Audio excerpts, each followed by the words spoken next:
Hello students, welcome to my channel. तो चलो आज हम लोग बात करते हैं बच्चों की शिक्षा अनुसंधान जो होता है, एजुकेशनल रिसर्च के मेन काम क्या होते हैं, हम क्यों एजुकेशनल रिसर्च पे काम करते हैं और एजुकेशनल रिसर्च पे जब हम काम करते हैं तो उसके क्या फ़ायदे होते हैं या वो किस तरीके से अपने कार्य होते हैं उसमें। तो शैक्षिक अनुसंधान में जो सबसे बड़ा काम होता है वो होता है शिक्षा जगत की जो भी कमियां होती हैं, शिक्षा जगत की जो भी कमियां कह लो या कुछ भी कहीं आप कह लो कि उसमें कहीं जो उनके वर्क में जो प्रॉब्लम आती है उनमें सुधार होता है। तो सबसे बड़ा कार्य जो है वो शिक्षा अनुसंधान का ये होता है कि शिक्षा जगत के घटनाओं में या शिक्षा जगत की जितनी भी बातें होती हैं उनमें सुधार लाने का प्रयास किया जाता है। प्रयास किया जाता है और प्रयास पूरा भी होता है। कोई अगर चीज़ कमियों के साथ चल रही है या कहीं पर कुछ क्रांति की ज़रूरत है या कहीं पर कोई अच्छा परिवर्तन लाने की ज़रूरत है, तो वो परिवर्तन कब आएगा? जब हम उस कमी पे विचार करेंगे, जब हम उस कमी के बारे में सोचेंगे, उस पर अध्ययन करेंगे, उसके बारे में क्या रहा, क्यों ये परेशानी आई है, उसके बारे में जब हम स्टडी करेंगे, जब उस पर हम अनुसंधान करेंगे, जब उससे रिलेटेड बातों पे जब हम आएंगे, तभी तो हम उसमें सुधार ला पाएंगे। तो सबसे बड़ा काम जो है वो शिक्षा अनुसंधान का है, आपके शिक्षा जगत की घटनाओं में या शिक्षा जगत की जितनी भी समस्याएं होती हैं उनमें सुधार लाने का प्रयास किया जाता है। और दूसरा जो कार्य है शिक्षा अनुसंधान का, उसमें हम लोग ये कोशिश करते हैं कि कुछ नए सिद्धांत बनाएं, कुछ नया ऐसा आयाम प्रस्तुत करें या कुछ नया ऐसी एक जागरूकता को पैदा करें जिससे और हमारा शैक्षिक कार्य जो है और हमारा जो एजुकेशनल का जो एरिया है उसमें और अच्छे से हम लोग सफलता प्राप्त कर सकें। बात हो चाहे सिद्धांतों की, बात हो शिक्षा जगत के जो मैनेजमेंट की, प्रबंधन की जिसे हम कहते हैं, बात हो हमारी अगर एक स्कूली कैंपस के एनवायरनमेंट की, या बात हो हमारी किसी पाठ्यक्रम की,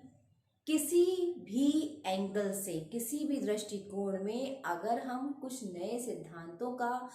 प्रतिपादन कर पाते हैं, अगर हम कुछ नए सिद्धांतों को बना पाते हैं तो वो हमारे शिक्षा जगत में क्रांतिकारी परिवर्तन लाएगा। तो इस तरीके से शिक्षा अनुसंधान का दूसरा कार्य हुआ कुछ नया इनोवेट करना, कुछ नए सिद्धांतों का या कुछ नए आयामों का हमको उनका प्रतिपादन करना या उनको बनाना। और एक काम जो है वो शिक्षा अनुसंधान का सबसे बड़ा ये है कि शिक्षा अनुसंधान के जरिए जो काम हो चुका है और जो हमारा होना है, कि कोई भी आप ले लो, मान लो कि एक एग्जाम्पल से मैं आप समझाऊं कि अगर बात पाठ्यक्रम की आ जाती है कि जो पाठ्यक्रम हमारा चल रहा था और जो हमारा आगे आना है, तो उसमें किस समय पे कितना कितना परिवर्तन होना है और परिवर्तन के अकॉर्डिंग कैसा पाठ्यक्रम तैयार होना है, किस टाइप का सब्जेक्ट हमारे बच्चों का हो और उस सब्जेक्ट में किस टाइप के कंटेंट पढ़ें जो हमारे विद्यार्थी के लिए फायदेमंद हो। तो इस टाइप का विचार रखना और इस टाइप के आइडियाज़ को अपने पाठ्यक्रम में डालना, ये भी शिक्षा अनुसंधान के द्वारा ही होता है। इसलिए ये भी एक शिक्षा अनुसंधान का ही कार्य है।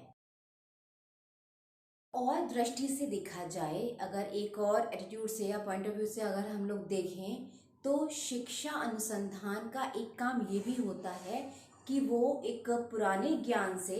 नवीन ज्ञान के बीच में एक जोड़ या एक कह लो कि तरीके से जो जहाँ पे कड़ी होती है उसको ज्वाइंट करने का काम करता है, उसको जोड़ने का काम करता है शिक्षा अनुसंधान, पुराना ज्ञान और नवीन ज्ञान। भाई बहुत सारी बातें हैं जो पुराने ज्ञान में बहुत अच्छी होती हैं, और उसी ज्ञान के आधार पे जब हम परिवर्तन लाते हैं तो वो नवीन ज्ञान बन जाता है। तो जब हम पुराने ज्ञान को नवीन ज्ञान से जब जोड़ेंगे, जब हम पुराना ज्ञान और हमारा जो नया ज्ञान है उसको जो जोड़ने का जो जो कड़ी होगी, तो वो हमारा कड़ी क्या है? वो है हमारा शिक्षा अनुसंधान। बिना अनुसंधान के, बिना किसी समस्या के बारे में फोकस करते हुए, बिना किसी पे अध्ययन करते हुए हम ना तो सुधार कर सकते हैं,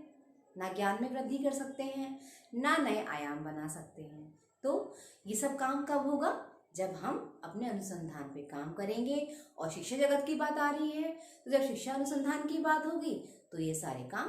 पूरे होंगे। उसके बाद में है कि शिक्षा जगत के जो काम होते हैं उसमें अनुसंधान क्या कार्य करता है और भी कार्य करता है, वो ये है कि ज्ञान में वृद्धि। ज्ञान चाहे कैसा भी हो, वो ज्ञान चाहे तो पाठ्यक्रमिक ज्ञान हो, वो ज्ञान चाहे तो जो बच्चा है, जो टीचर्स है उनके आपस में इंटरेक्शन का ज्ञान हो, वो चाहे स्कूली मैनेजमेंट का ज्ञान हो, वो चाहे शिक्षा प्रणाली का ज्ञान हो, वो चाहे बच्चे की बौद्धिक क्षमता का ज्ञान हो। ज्ञान की कोई सीमा नहीं होती है। तो क्या है अनुसंधान का काम? ज्ञान में वृद्धि करना, चाहे वो विद्यालयी दृष्टिकोण से, शिक्षा दृष्टिकोण से किसी भी एरिया का क्यों ना हो। एक और बहुत ज़रूरी काम है शिक्षा अनुसंधान का, जो करता है काम शिक्षा अनुसंधान, वो ये करता है कि बच्चे की बौद्धिक क्षमताओं का पता लगाना, और ये पता लगाना कि हमारा टीचर उसके संग में कैसे उसका बिहेव हो पा रहा है। स्कूली शिक्षा कह लो या कोई भी प्रबंधन कह लो या शिक्षा अनुसंधान का विकास कह लो, जब शिक्षा में बच्चा यानी कि छात्र और टीचर जुड़ा है और पाठ्यक्रम जुड़ा है, तो जो कहानी जो बनेगी, जो भी विकास होंगे, जो भी समस्याओं को दूर करने की बात होगी,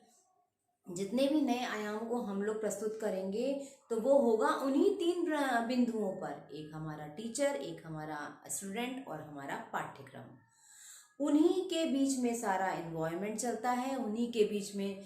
शिक्षा जगत का पूरा प्रबंधन है, उन्हीं के बीच में टीचर्स की बातें हैं, उन्हीं के बीच में स्टूडेंट्स की बातें हैं, उन्हीं के बीच में पाठ्यक्रमों की बातें हैं, और उन्हीं के बीच में नए नए सिद्धांतों की बातें हैं। तो शिक्षा जगत के कार्यों का संपूर्ण विकास करना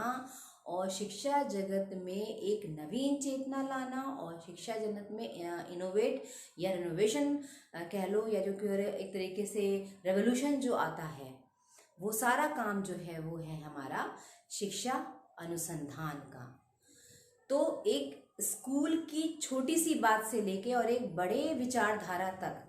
जितने भी सुधार होते हैं, जितने भी सिद्धांत बनते हैं, वो शिक्षा अनुसंधान के ही द्वारा पूरे होते हैं। तो ये कुछ मेन काम थे हमारे शिक्षा अनुसंधान के। और भी बहुत सारी बातें हम लोग करेंगे, तो मेरे चैनल को यूं ही लाइक करो, शेयर करो, सब्सक्राइब करो, और एजुकेशनल की हर एक बात को समझने की कोशिश करो। Thank you.